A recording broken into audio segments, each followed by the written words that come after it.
एकवारं सर्वेभ्यः नमो नमः। अद्य अहं पुनः एकवारं भवतां समक्षे एकं नवीनं विषयम् आहृत्य उपस्थितो अस्मि। विषयः अस्ति माहेश्वरसूत्राणि प्रत्याहारनिर्माणं च। अस्मिन् विषये अद्य वयं भवताम् अग्रे चर्चां करिष्यामः। अस्तु, पश्यन्तु सर्वे।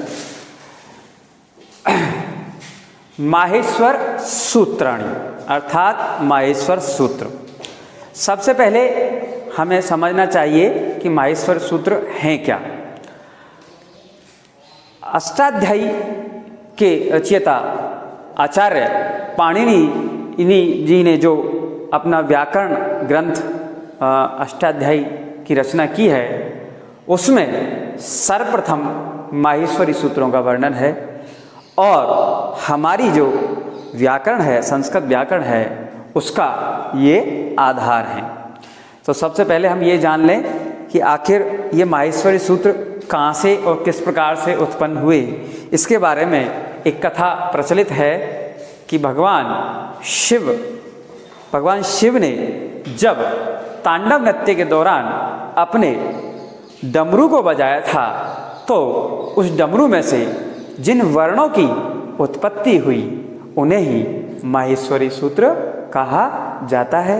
और ऐसा माना जाता है कि उन्होंने उस डमरू को 14 बार बजाया था।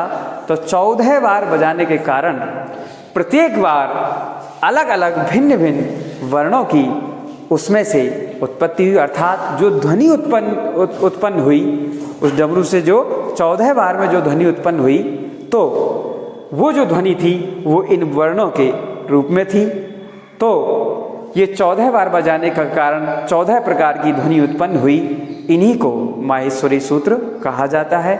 और इसी कारण ये कितने हैं? 14 संति, अर्थात माहेश्वरी जो सूत्र हैं वो कितने हैं? 14 हैं। तो एक बार अपन इनका अध्ययन करते हैं कि कौन कौन से हैं माहेश्वरी सूत्र। आ ई ओ ण, री रे क, ए ओ ग, ऐ औ च, ह या व र त, ल ण, य म ग ण न म, झ भ य, घ ढ ध स, ज ब ग ड द श, ख फ ठ थ च ट त व। 12वां है क प य, 13वां है श ष स र, और 14वां और अंतिम जो माहेश्वरी सूत्र है वो है ह ल। इस प्रकार से ये 14 माहेश्वरी सूत्र हैं और हमारी व्याकरण के प्राण हैं। इन्हीं से व्याकरण का जो विस्तार है और जो आगे जो प्रक्रिया है वो सारी इन्हीं पर आधारित है। तो इसमें ये देखना जरूरी होगा कि इन माहेश्वरी सूत्रों का जो अंतिम वर्ण है वह प्रत्येक वर्ण हलंत है। और जब हम प्रत्याहारों का निर्माण करते हैं, हाँ एक बात और बता देना चाहता हूँ कि इन्हीं माहेश्वरी सूत्रों से हम अपने संस्कृत में प्रत्याहारों का निर्माण करते हैं। और प्रत्याहार निर्माण के दौरान हमें यह ध्यान रखना चाहिए कि ये जो अंतिम हल वर्ण है किसी भी सूत्र का, उस सूत्र के अंतिम हल वर्ण को हमें उस प्रत्याहार में उसकी गणना नहीं करनी होती है।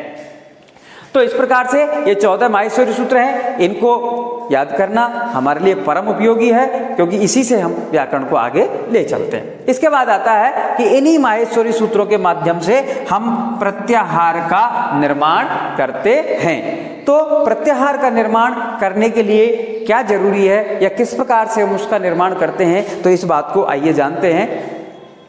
तो मैं आपको बताना चाहता हूं कि संज्ञा प्रकरण में एक सूत्र है आदिरंत्येन सहिता, अर्थात ये प्रत्याहार निर्माण के लिए बहुत उपयोगी सूत्र है। इसको समझने के लिए हमको थोड़ा देखेंगे। आदिरंत्येन संहिता। अर्थात ये सूत्र कहता है आदि, आदि माने प्रारंभिक, है ना,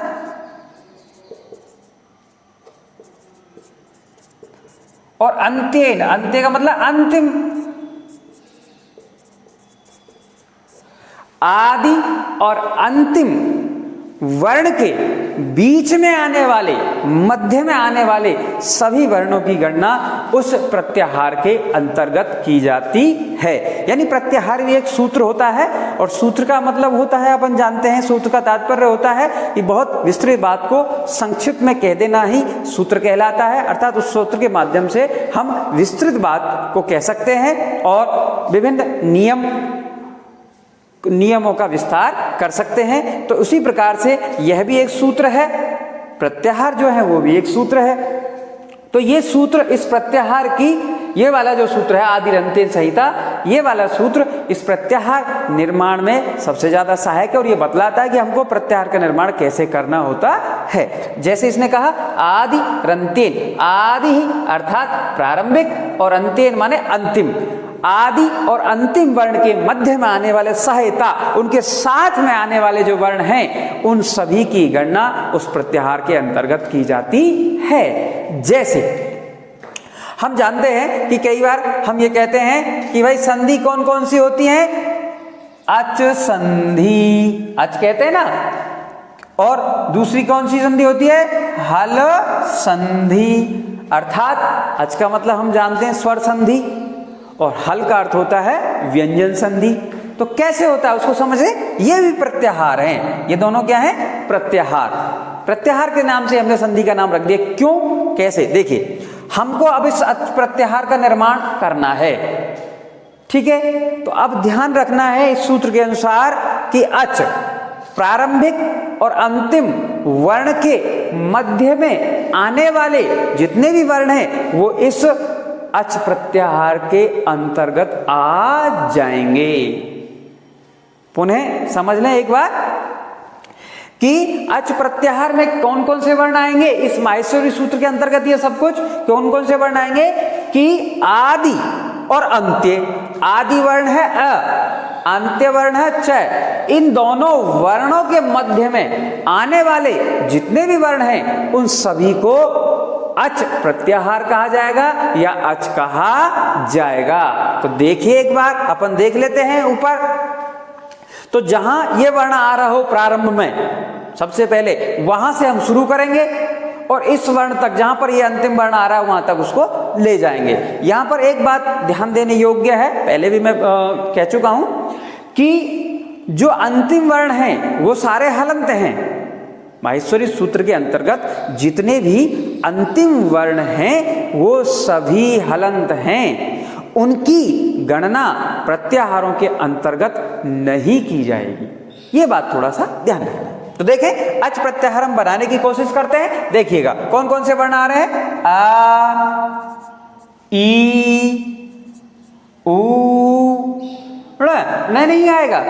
क्यों नहीं आएगा, क्योंकि ये हलंत है, इसलिए इसको हमें इसमें नहीं लेना है। उसके बाद चलेंगे री,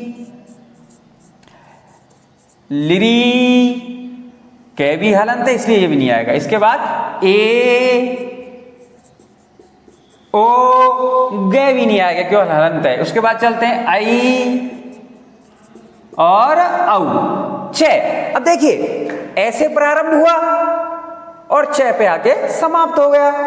छ यहां हलंत है इसलिए इसकी गणना नहीं होगी। तो अब समझ जाइए आप, ऐसे लेकर के और औ तक के जो वर्ण हैं वो सब कौन से प्रत्याहार में आते हैं भैया, अच प्रत्याहार में। कौन से प्रत्याहार में आते हैं, अच प्रत्याहार में। तो आप देख लो ये सारे वर्ण जो हैं ये क्या हैं, स्वर हैं। ये सभी वर्ण क्या हैं, स्वर हैं, इसलिए अच का अर्थ होता है स्वर, इसलिए इसको अच संधि या स्वर संधि कहा जाता है। बात समझ में आई। हाँ देखें आगे। इसके बाद दूसरा प्रत्याहार था अपने पास हल। हल माने व्यंजन होता है। क्यों होता है उसका कारण समझ लीजिएगा कि अब देखिए है वर्ण जहां भी इसमें आ रहा हो माहेश्वरी सूत्र में, गौर से देखें कहां पे आ रहा है। देखिए इस लाइन में भी नहीं है, इसमें भी नहीं है, इसमें भी नहीं है, इसमें भी नहीं है, यहां पे है। यहां से शुरुआत है वर्ण की। तो अब हमको यहां से लेकर के और जहां पे अंतिम ले वर्ण आ जाए, देखें ह से प्रारंभ करना है, ले पे जाके खत्म करना है। तो यहां से लेकर के एक बार देख ले कौन कौन से वर्ण है, ह, य, व, र। चूंकि ट हलंत है और मैंने पहले ही बता दिया है कि हलंत वर्ण की गणना प्रत्याहार के अंतर्गत नहीं की जाएगी, इसलिए इसको नहीं लेंगे। आगे चलें। ले, अब आपके मनोमस्तिष्क में एक सवाल पैदा हो गया कि सर ले तो आ गया, लेकिन आप गौर से देखिए ले हलंत होना चाहिए और अंत में होना चाहिए, प्रारंभ में नहीं अंत में। तो हमें अभी और आगे बढ़ना है। ले, इसके बाद देखते हैं यम गणनम, ठीक है, इसमें मैं नहीं लेंगे। इसके बाद चलते हैं हम झ,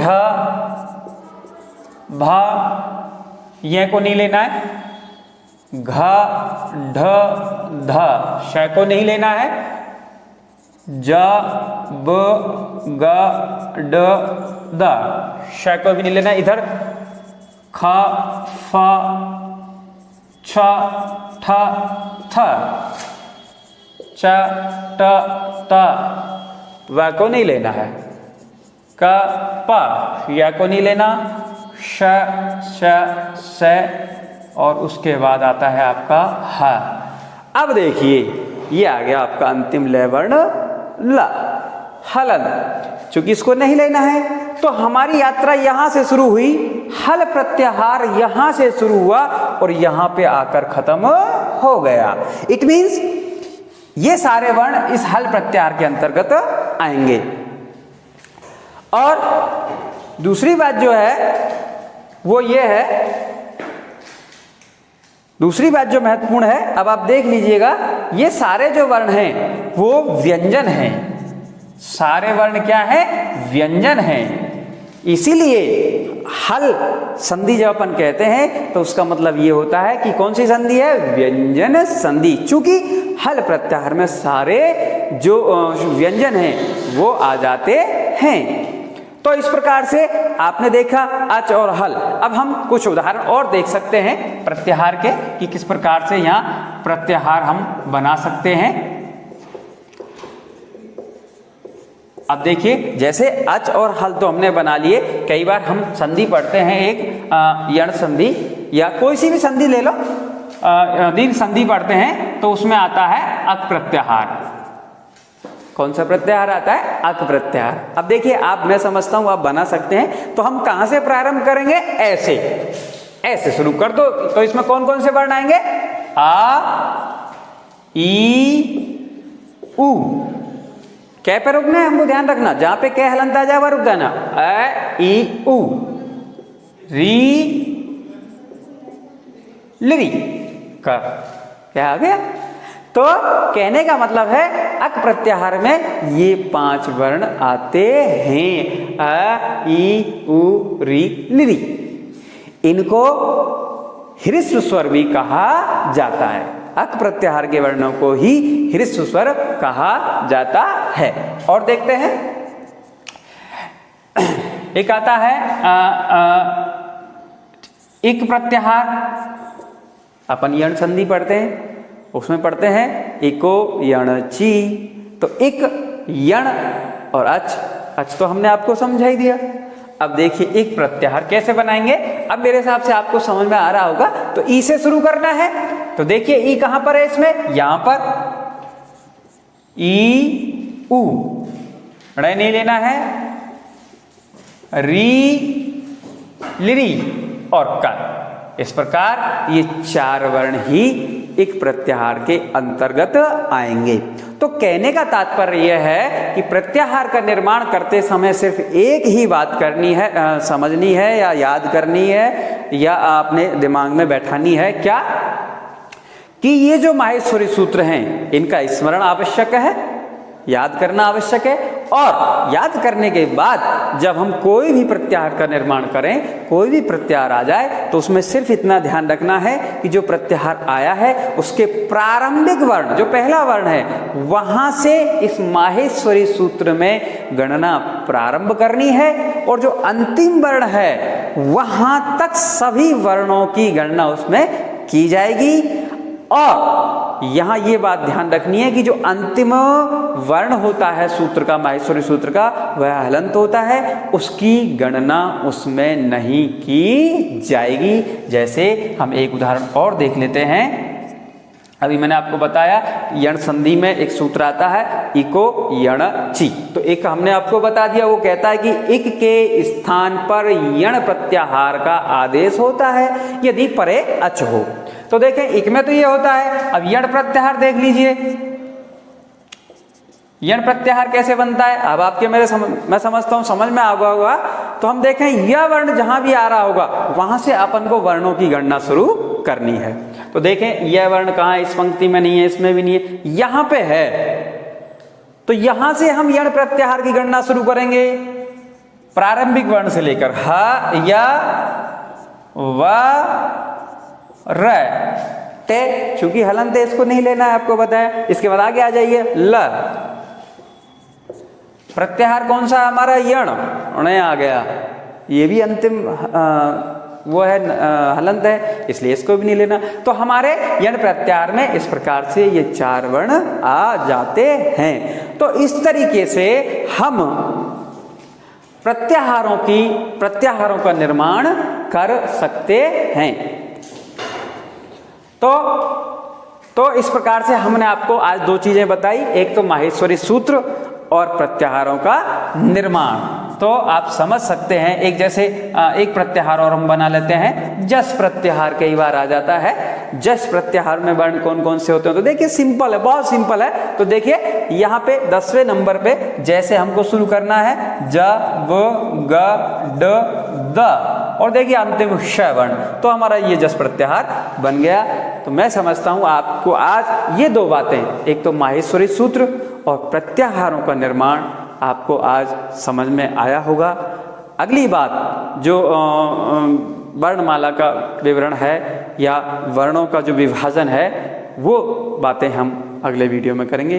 तब तक के लिए नमस्कार, नमो नमः।